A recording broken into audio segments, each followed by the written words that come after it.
Good morning. आजच्या लेक्चरमध्ये आपण 9th स्टँडर्डचा मॅथचा थर्ड लेसनचा पॉलिनॉमियल चा प्रॅक्टिस सेकंड बघणार आहे. म्हणजे प्रॅक्टिस सेट आपण 3.2 बघणार आहे. आपण लास्ट दोन लेक्चरमध्ये 3.1 हा लेसन किंवा हा प्रॅक्टिस सेट आपण संपवलाय. दोन आपले व्हिडिओ झालेले. आता तिसरा जो लेक्चर असणार आहे हे असणार आहे प्रॅक्टिस सेट 3.2 साठी. मग आता 3.2 जो प्रॅक्टिस सेट आहे हा टोटल ऑपरेशन ऑन पॉलिनॉमियल. सर्व काय असणार आहे? ऑपरेशन. काय करायचं आपल्याला? सर्व इथं ऑपरेशन करायचे. ऑपरेशन करायचं म्हणजे काय रे? काटछाट करायचे, तुकडे करायचे. आता सर्व ऑपरेशन करायचे, तुकडे करायचे म्हणजे काय करायचं? ऑपरेशन. बघा इथं पॉलिनॉमियलचं काय करायचंय? ऑपरेशन. मग पॉलिनॉमियलचं ऑपरेशन करायचं म्हणजे काय करायचं माहितीये का? पॉलिनॉमियल जे असेल का त्यांची ऍडिशन करायची, सबट्रॅक्शन करायची, मल्टिप्लिकेशन करायचं आणि डिव्हिडेशन करायचं. बस यालाच म्हणतो आपण ऑपरेशन ऑफ पॉलिनॉमियल. म्हणजे ह्या प्रॅक्टिस सेट मध्ये आपल्याला काय शिकायचंय तर दिलेल्या पॉलिनॉमियलचं काय करायचंय? एक तर ऍडिशन करायचे किंवा मल्टिप्लिकेशन करायचं किंवा सबट्रॅक्शन करायचे किंवा डिव्हिजन करायचे. एवढंच, बाकी काहीच नाही प्रॅक्टिस. येईल का लक्षात? फक्त लक्षात ऍडिशन, सबट्रॅक्शन, मल्टिप्लिकेशन, डिव्हिजन करणे विचार कशा? डिग्रीचा. म्हणजे सेम डिग्री असेल तरच कॅल्क्युलेशन होईल. कसं आहे ते आता आपण एक एक पुढे गेल्यावरती बघणार आहोत. आपण काय करू? डायरेक्ट प्रॅक्टिस सेट 3.2 घेऊ. त्याच्यामध्ये सर्व तुमच्या कन्सेप्ट क्लिअर होणार आहेत. मग आता आपण प्रॅक्टिस सेट 3.2 चं फर्स्ट एक्झाम्पल बघूयात.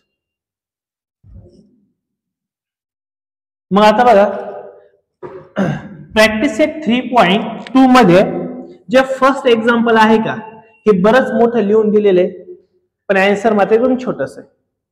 3 एक्झाम्पल आहे. किती एक्झाम्पल आहे? 3. मग आता काय बघा, first use the given letter to write the answer. खाली काय आपल्याला लेटर दिलेले त्याचा विचार करायचा आहे आणि त्याचं काय लिहायचं? आपल्याला आन्सर लिहायचंय. बघा तुमच्या समोर क्वेश्चन आहे. क्वेश्चन नंबर आपण बघूया फर्स्ट. मग आता काय फर्स्ट क्वेश्चन आहे बघा. There are 8 trees in village लाथ. काय म्हणतो? स्किप केलंय का शाळेमध्ये? जाऊ दे मग जर आपण घ्यायचं. मग आता फर्स्ट क्वेश्चन काय बरं? काय म्हटलेले?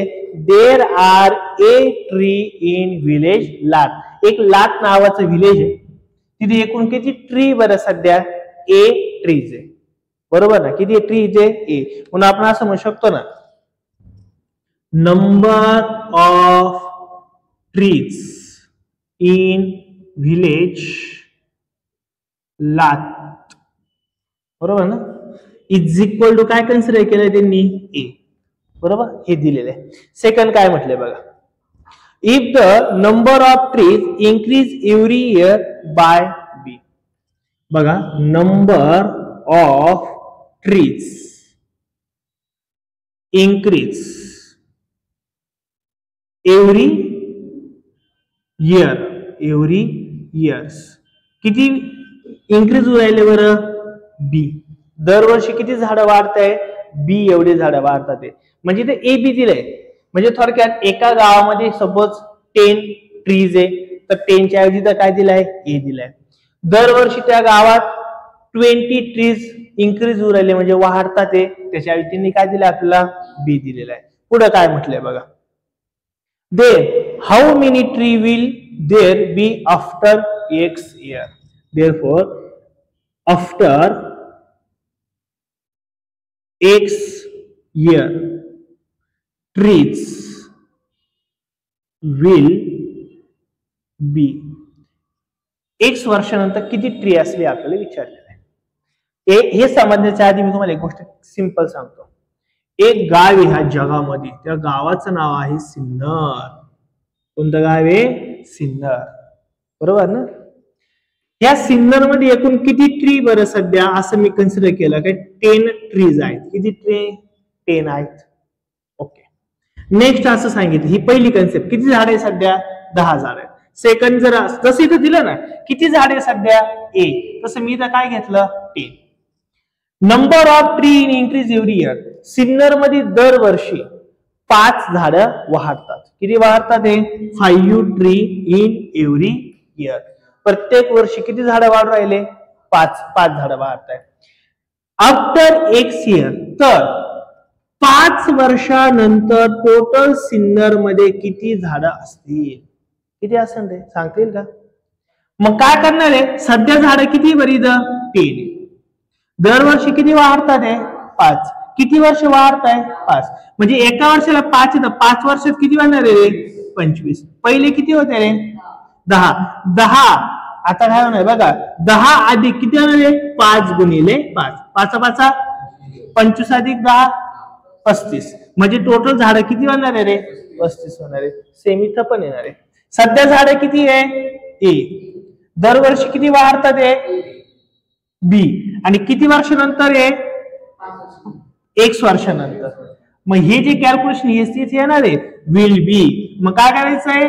ए. जसं मी ए प्लस काय होणार आहे? बी. बी म्हणजे काय? इथं हा बी असणार आहे. इथं काय? इंटू काय होणार आहे?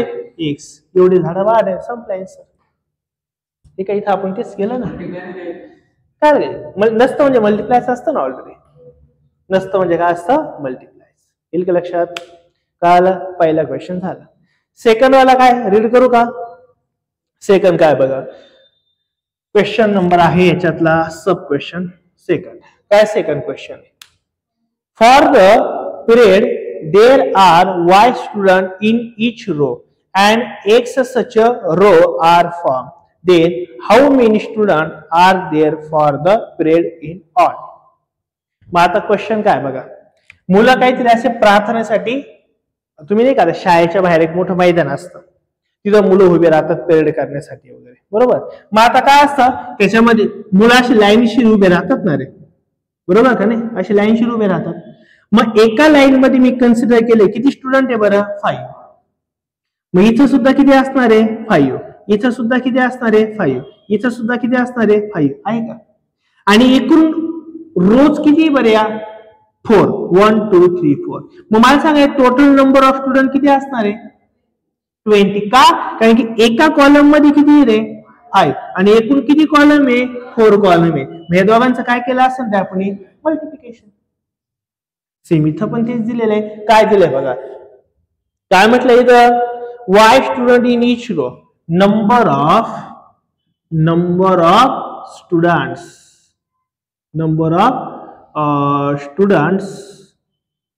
in row किती सांगितले आपल्याला? x. दिलंय टोटल नंबर ऑफ रो किती सांगितले रे? y. काय सांगितलंय? y. आणि शेवट काय विचारलंय? Total number of students. या दोघांची तर काय होणार आहे रे? मल्टिप्लिकेशन. म्हणजे आन्सर किती राहणार आहे? x into y. संपलं. एवढंच आन्सर आहे. एक लक्षात नक्की. फर्स्ट सांगितलं, सेकंड सांगितलं, स्कूलमध्ये तर काहीच सांगितलेलं नाहीये. मग थर्ड तुम्ही होमवर्क करशाल, सिंपल एकदम, तेवढंच वाचायचं, एवढंच आन्सर येतं फक्त. नक्की येईल का? नक्की हे कळेल. काय अडचण असं विचारते का म्हणून तुम्हाला मी एक्स्ट्रा इन्फॉर्मेशन दिलेली आहे. आता एक्झाम्पल नंबर कोणतं बघायचंय बरं? आता एक्झाम्पल नंबर 2, प्रॅक्टिस सेट 3.2 चा सेकंड एक्झाम्पल. काय सांगते सेकंड एक्झाम्पल बघा, ऍड द गिवन पॉलिनॉमिल्स. म्हणजे द पॉलिनॉमिलची काय करायची? फक्त आपल्याला ऍडिशन करायची. काय करायचे? ऍडिशन. फक्त काय म्हटलंय? Add, adding polynomial. फक्त आता एक रूल महत्वाचा लक्षात ठेवा, पॉलिनॉमिलची ऍडिशन करताना एकच रूल आहे. कोणता? जीची डिग्री सेम आहे का त्यांचीच फक्त ऍडिशन होते. म्हणजे 2 पॉलिनॉमिल दिले असणार तुम्हाला, एका पॉलिनॉमिल मध्ये डिग्री आहे 4 आणि एका पॉलिनॉमिल मध्ये डिग्री 4 आहे, फक्त त्यांचीच ऍडिशन होईल. एका पॉलिनॉमिल मध्ये डिग्री आहे 3 पण ह्या पॉलिनॉमिल मध्ये डिग्री 3 कुठंच नाही, तर ऍडिशन होईल की यांची? नाही होणार. एवढाच एक रूल आहे, बाकी काहीच नाही. आपण एक्झाम्पल घेऊ. मग आता मला सांगा फर्स्ट एक्झाम्पल काय बरं? X cube minus 2 x square minus 9. ही झाली एक टर्म. सेकंड टर्म काय? 5x cube plus 2x plus 9 या दोघांची काय करायची ऍडिशन ऍड म्हटलंय नाही मग आता काय बघा व्यवस्थित यांची काय करायची ऍडिशन मग x cube minus 2x² minus 9 ही टर्म काय करायची ऍड बघा ऍडिशन करताना याला ब्रॅकेट द्यायचं नाहीये बट सबट्रॅक्शन जर करायला लावली तर मात्र सेकंडला काय करायचं ब्रॅकेट द्यायचं का कारण की ब्रॅकेटच्या बाहेर मायनस घेतल्या मधले साइन काय होतात आपोआप मायनस होऊन जातील पुढे गेलं सांगतो मी तुम्हाला काय प्लस असेल तर काही ब्रॅकेट द्यायची गरज नाहीये मग 5x³ प्लस 2x प्लस 9 काय कर लावली ऍडिशन फक्त मी ऍडिशन साइन केलंय बाकी काही केलंय का नाही आता मी तुम्हाला सांगितलंय काय सांगितलंय डिग्री सेम असेल तर ऍडिशन होईल अन्यथा नाही मग बघा सर्वात मोठी डिग्री किती इथं क्यूब आणि इथं सुद्धा काय क्यूब म्हणजे या दोघांची ऍडिशन होऊ शकते मग करा बरं 1 आणि इथं 5 किती झाले बरं 6 म्हणजे काय 6x³ क्यूब वाल्याचं संपलं लर्नर इकडे लक्ष दे सॉरी साळवे दुसरं कोण आहे बरं इथं स्क्वेअर वाला आहे इकडे स्क्वेअर वाला आहे का कोणी नसेल तर डायरेक्ट लिहून टाका 2x² इकडे स्क्वेअर वाला कोणी नाहीचे साइन तसंच मायनस मायनस कारण की इकडे स्क्वेअर नाही म्हणून स्क्वेअर वाला लिहिला आता क्यूब झाला स्क्वेअर झाला आता काय लिहायचं आपल्याला विदाउट डिग्री वाला म्हणजे 1 डिग्री वाला आहे का इथं नाही इथं नाही इथं आहे याला काय कॅल्क्युलेशन पॉसिबल आहे का नाही ते लिहून टाकलं आता कोण राहिलं विदाउट व्हेरिएबल मायनस 9 प्लस 9 काय होईल रे 0 प्लस मायनस काय होईल 0 आता याच्यात कॅल्क्युलेशन होणं पॉसिबल आहे का नाही म्हणजेच आपलं फायनल आन्सर या दोघांची ह्या दोन पॉलिनॉमियलचे आन्सर काय राहणार आहे 6x³ minus 2x² plus 2x संपलं एकदम मग सेकंड घेऊ का सेकंड काय सांगा minus 7m⁴ plus 5m³ plus √2 first term संपली सेकंड टर्म काय 5m⁴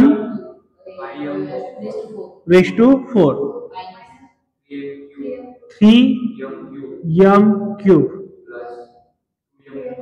2m² plus 3m minus 6 या दोघांची काय करायची आता ऍडिशन मी एक काम करू का रे मी डायरेक्ट आन्सर म्हणून लिहू का इथं मी इथं काय आपल्या इथं आता प्लस ऍडिशन म्हणजे प्लस करायची ना आपल्याला मग आता कोणाची प्लस करायची ज्याचा डिग्री सेम आहे इथं डिग्री किती रे 4 इथं डिग्री किती आहे 4 यांचं कॅल्क्युलेशन होऊ शकते याचा अर्थ मग लक्ष द्या -7 प्लस 5 किती जाणार आहे -2 किती जाणार आहे -2 बघड्यांनो -7 आणि +5 एकदा मायनस एकदा प्लस असल्या नेहमी काय होती सबट्रॅक्शन मग 7 मधून 5 गेलो किती राहणार आहे 2 मोठ्या संख्येला कोणतं साइन आहे मायनस कोणासोबत आहे हा m⁴ तसंच लिहिलं या दोन टर्म संपल्या तुमच्या ओके आता ⁴ वाले आता कोणती घ्यायची ⁻3 वाली इथं 3 वाले आहे इकडे आहे का रे आहे ओके म्हणजे याचा अर्थ इथं आणि याचं काय करायचं आता कॅल्क्युलेशन 5 - 3 किती होणार आहे 2 मोठ्या संख्येला कोणतं साइन आहे +2 आणि कोणासोबत आहे m³ संपले का क्यूब वाला ओके आता कोण घ्यायचा स्क्वेअर वाला इथं आहे का कोणी स्क्वेअर नाही इथं आहे तो एकाच काही कॅल्क्युलेशन होणार नाहीये 2m² प्लस हा सम आता कोण घ्यायचा ⁻1 वाला इथं किती बरं 3m इकडे आहे का कोणी तसा नाही मग 3m येणार आहे बरं आता विदाउट व्हेरिएबल वाले कोण आहे बरं √2 आणि -6 यांचं कॅल्क्युलेशन होऊ शकतं का नाही मग तसे लिहायचे +√2 -6 आपला आन्सर कुठे लिहिते सर तसं काय नसतं विदाउट व्हेरिएबल वाले लास्ट मध्ये पाहिजे का विदाउट व्हेरिएबल लास्ट मध्ये तर -6 + √2 लिहिलं असतं तरी चाललं असतं काय प्रॉब्लेम येईल लक्षात नक्की हे झालं सेकंड थर्ड वाला सॉल्व्ह करून देऊ का नको नक्की सॉल्व्ह होईल थर्ड वाला काय असेल होमवर्क आता एक्झाम्पल नंबर कोणते इथं 3 एक्झाम्पल मध्ये काय करायचंय subtract the second polynomial from first polynomial म्हणजे इथं काय करायची रे बाबड्यांनो आता आपल्याला सबट्रॅक्शन. सबट्रॅक्शनला सुद्धा तोच रूल आहे, काय सेम डिग्री वाल्यांच फक्त सबट्रॅक्शन होईल, सेम डिग्री नसेल तर सबट्रॅक्शन होऊ शकत नाही. मग आता मला सांगा फर्स्ट एक्झाम्पल काय रे चालू काय एक्स स्क्वेअर मायनस 9x √3 ही झाली फर्स्ट टर्म बरोबर ना. सेकंड टर्म काय minus 90x plus √3 plus 7x² बरोबर आहे का. असं आहे. काय करायचे या दोन्ही पॉलिनॉमियलची आपल्याला सबट्रॅक्शन करायची. सांगतो ना आता इथं काय करायचे आता आपल्याला सबट्रॅक्शन करायची. मग सबट्रॅक्शन करायची असेल तर तुम्हाला मी काय सांगितलंय नाही पहिले इक्वेशन ऍज इट इज लिहायचं x square minus 9x plus √3 as it is लिहायचं. बट दुसरं सबट्रॅक्ट करायचं आहे ना म्हणून सबट्रॅक्शन मध्ये काय करायचं ब्रॅकेट टाकायचं. हे सर्व ब्रॅकेट मध्ये लिहायचं म्हणजे काय minus 90x plus √3 plus 7x² हे सर्व तसंच लिहायचं. फक्त रूटच्या या ब्रॅकेटच्या बाहेर कोण येतं मायनस. ब्रॅकेटच्या बाहेर जर मायनस असेल आणि जर ब्रॅकेट आपल्याला काढून टाकायचं असेल तर आपण मधले साईन काय करतो चेंज. मायनस असेल तर काय होतं प्लस आणि प्लस असेल तर मायनस. का बघा मायनस इंटू मायनस काय होणार आहे plus, minus into plus minus minus minus. आलं लक्षात.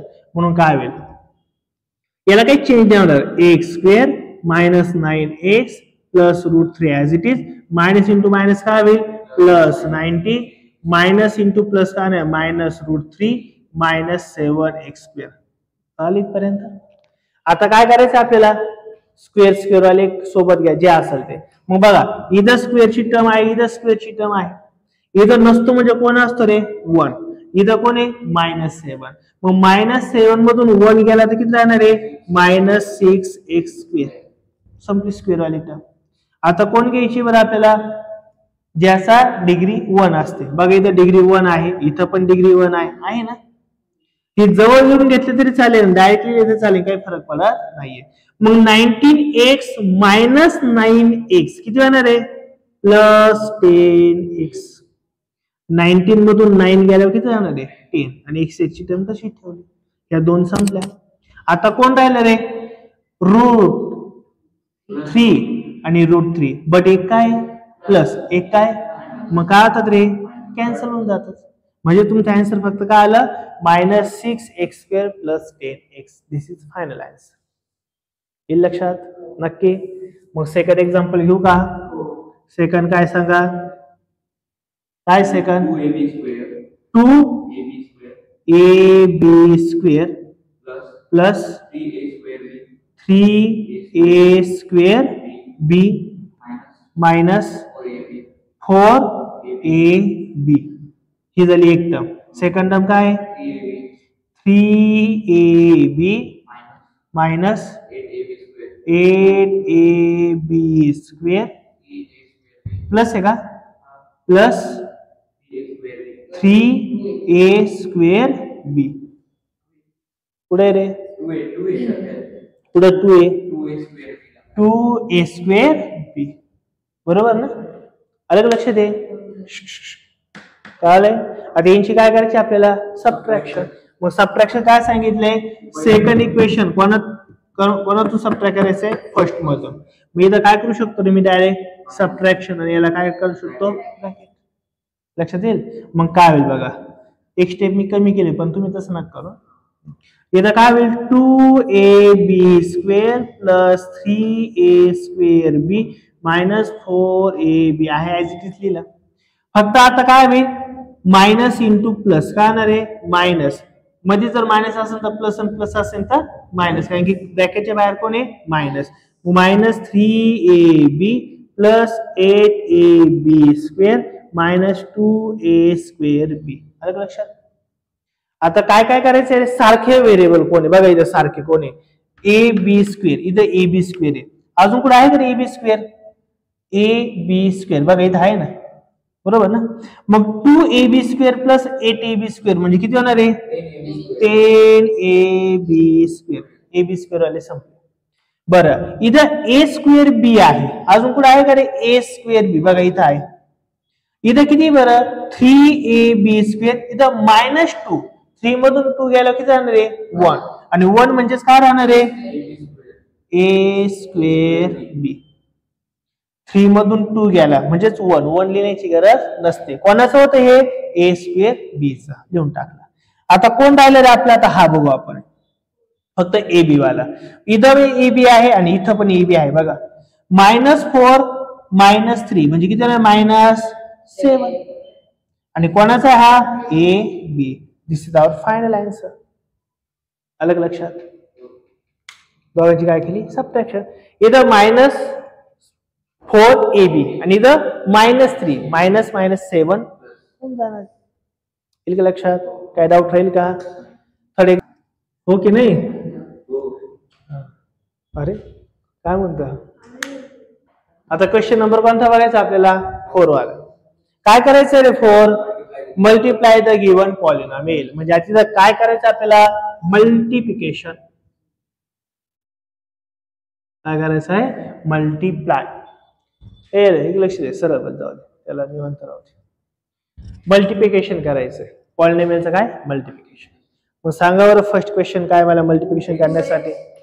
काय टर्म मी पहिल्या एक्झाम्पलची 2x आणि नेक्स्ट दुसरी काय x² -2x -1. यांचं काय करायचंय आपल्याला लग्न लावून द्यायचंय. म्हणजेच काय करायचंय मल्टिप्लिकेशन करायचं. बरोबर ना. पहिल्या टर्मने दुसऱ्या टर्मला काय करायचंय मल्टिप्लाय. मग असं लिहू शकतो ना रे मी 2x इंटू काय x² -2x -1.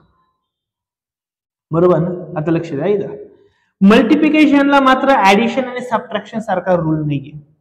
कोणी कोणाला कुठेही भिडत, काही प्रॉब्लेम नाही.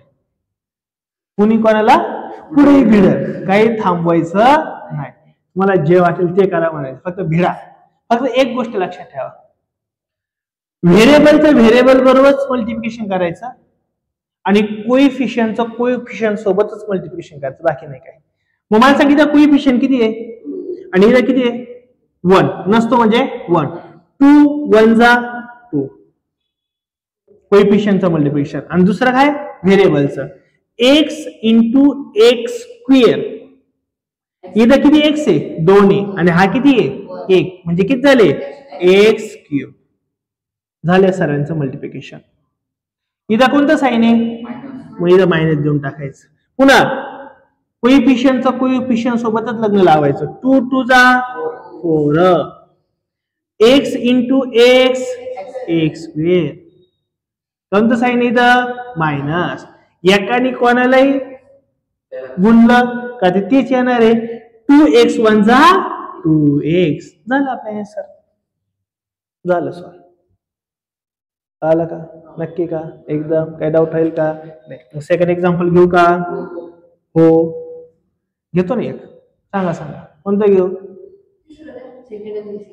सांगा काय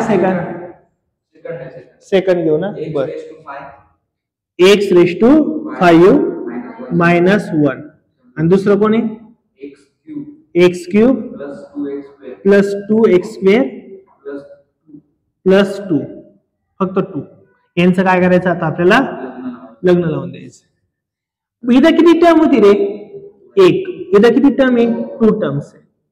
मग आता जसं आपण एकदा एका टर्मनी केलं का तसं आता 2 टर्मनी करायचं. काय होईल बघा.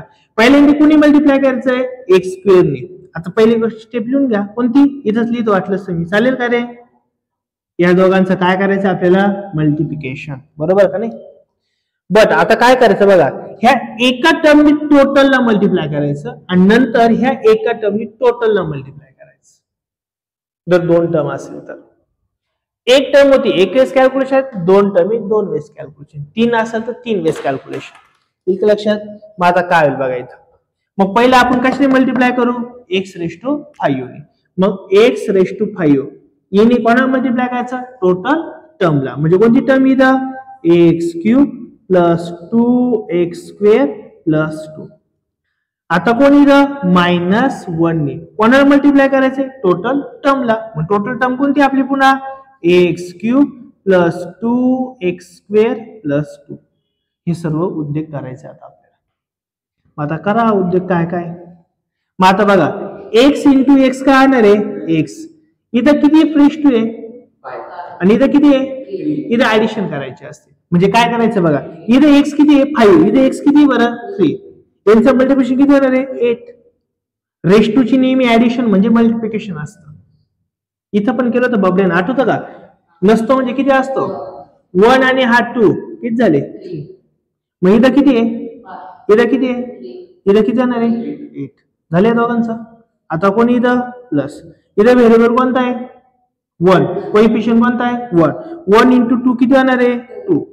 इथे x⁵5 इथे x⁷7 किती येणार x⁷7 प्लस ला प्लस 2 ने मल्टिप्लाय केलं काय येणार आहे 2x². इथपर्यंत काय आलं बाबड्यांनो सॉरी 5 किती येणार आहे (5). इथं काय बरं मायनस ब्रॅकेट आता 1 ने मल्टिप्लाय केलं काही फरक पडेल का रे कोणा नाही. मग तो 1 काढून टाकलं तरी चालेल काही फरक नाही पडत. ब्रॅकेटच्या बाहेर मायनस असल्यावर मधले साइन काय होतात चेंज. म्हणजे प्लस वाले काय होणार आहे मायनस म्हणजे -x³ - 2x² - 2. ब्रॅकेटच्या मायनस असल्यामुळे काय झाले सर्वे मधले मायनस होऊन गेले. येईल का लक्षात नक्की. मग आता आपल्याला काय करायचं रे इथं ऍडिशन सबट्रॅक्शन काय असं करून टाका. इथं रेश टू 8 वाला आहे कोणी आहे कधी 8 वाला नाहीये. बरं 7 वाला पण एकच आहे 5 वाला एकच आहे 3 वाला एकच 2 वाला एकच आणि विदाउट वाला एकच. काय होईल का इथं नाही. हेच तर तुमचा आन्सर आहे. मग याचा फायनल आन्सर आले असं आन्सरच येईल असं काय.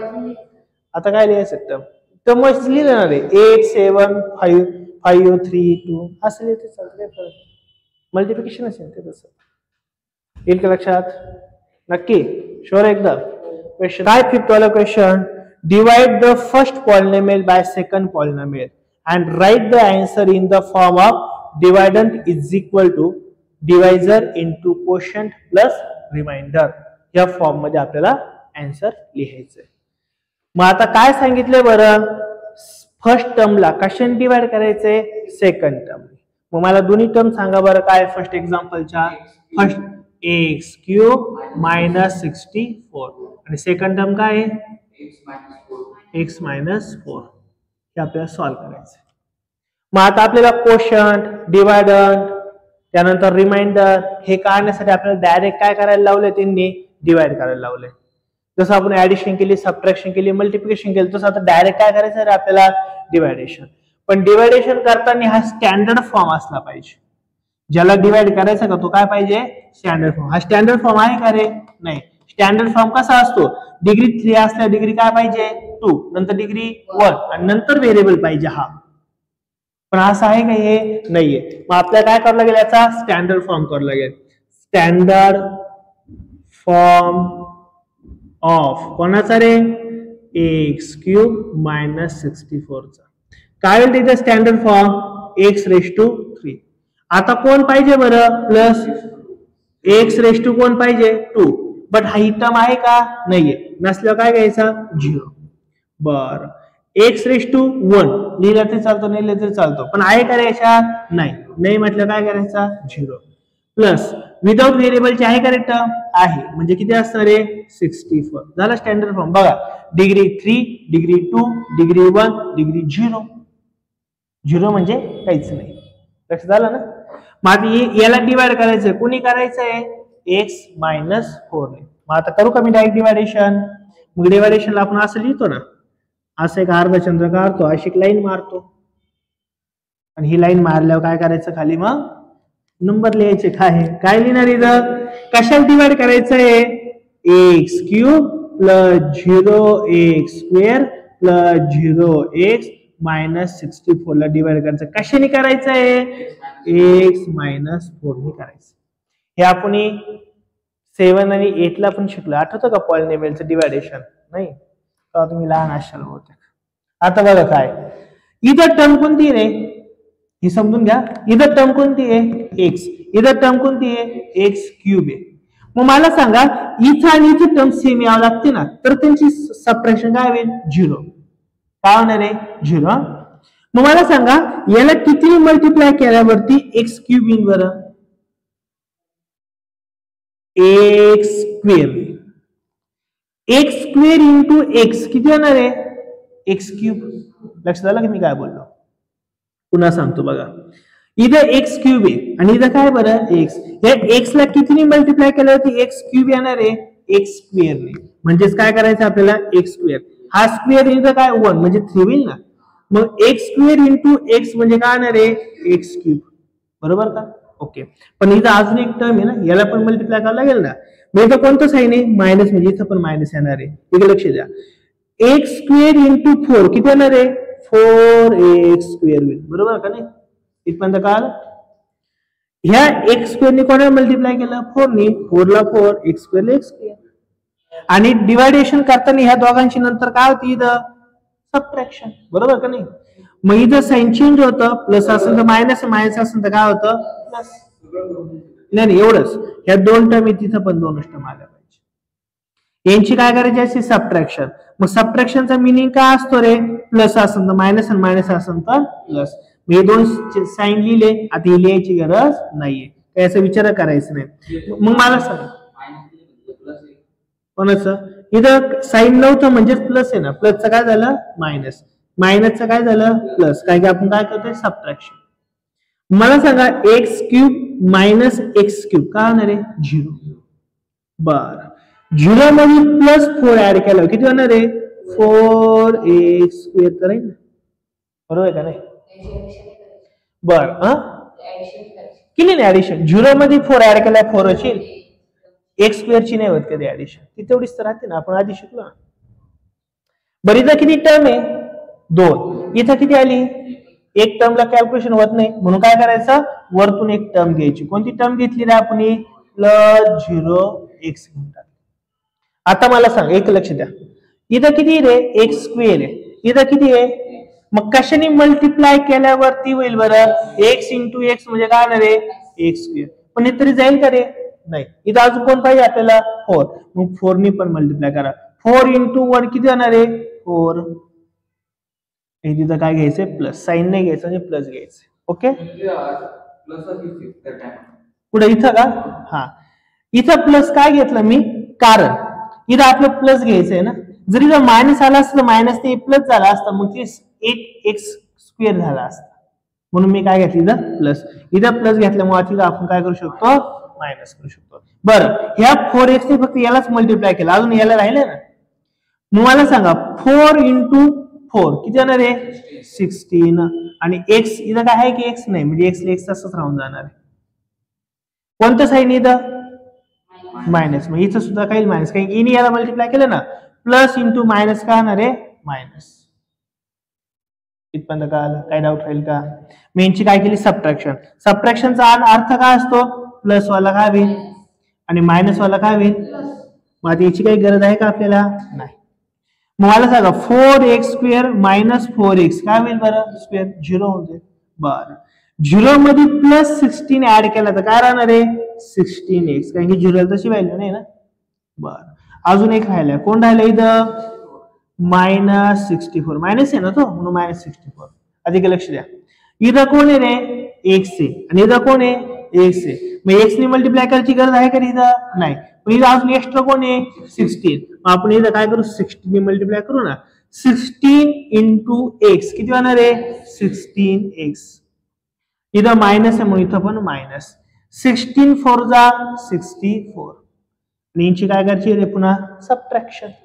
सबट्रॅक्शन म्हणजे प्लसचं मायनस आणि इथं मायनसचं काय होईल? प्लस. 16x मधून 16x गेलं तर काय होईल? 0. मायनस 64 प्लस 64 काय होणार आहे? 0. रिमाइंडर किती आला? 0. आपलं कॅल्क्युलेशन थांबलं इथं. बस एवढंच आपलं करायचं होतं. बर, त्यांनी कोणत्या फॉर्म मध्ये लावले बरं आपल्याला? डिवायडंट इज इक्वल टू काय? Divisor into quotient into plus reminder.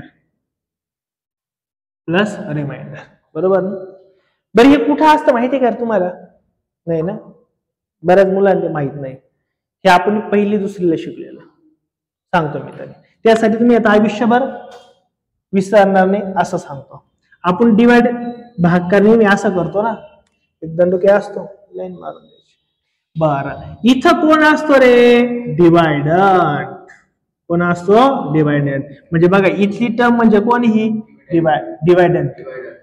इथं असतो तो कोण असतो? डिवायझर. म्हणजे हा कोण असणार आहे? डिवायझर. एनर्जी वरती आन्सर असते कोण असतो? कोशांट. कोण असतो? कोशांट. आणि इथं खाली जे होतो तो कोण असतो? रिमाइंडर. अलग लक्षात. मग आता बघा डिवायझर कोण आहे रे इथं? डिवायझर बघा, डिवायझर कोण आहे? हा म्हणजेच कोण आहे रे? बरोबर ना. म्हणजेच काय लिहितात? x³ - 64 is equal to divisor कोण आहे रे? हा x - 4 इंटू क्वेश्चन काय रे? हा म्हणजे नवीन लिहायचा हा कोणता आहे? x² ब्रॅकेट लिहायचं झालं x² + 4x + 16 प्लस रिमाइंडर किती आला रे? 0 + 0. दिस इज आवर आन्सर. अलग लक्षात. त्याच फॉर्म मध्ये लावलं, लिहून टाकलं आपण. काय डाऊट राहील का याच्यामध्ये? अजिबात नाही. मला असं वाटतं तुम्ही सेकंड एक्झाम्पल होमवर्क केलं पाहिजे. करशाल का? नक्की. जर होमवर्क करून बघा, ने आलं किंवा काय अडचण आली तर मी तुम्हाला सॉल्व्ह करून देऊ शकतो. लक्षात येईल नक्की. अशा प्रकारे आपला इथे हा आजचा व्हिडिओ संपलाय. आज आपण प्रॅक्टिस सेट 3.2 इथं कंप्लीट केलाय. जर व्हिडिओ आवडला तर नक्की लाईक करा, मित्रांना शेअर करा आणि चॅनलला जर नवीन असेल तर चॅनलला सबस्क्राईब करा. Thank you so much.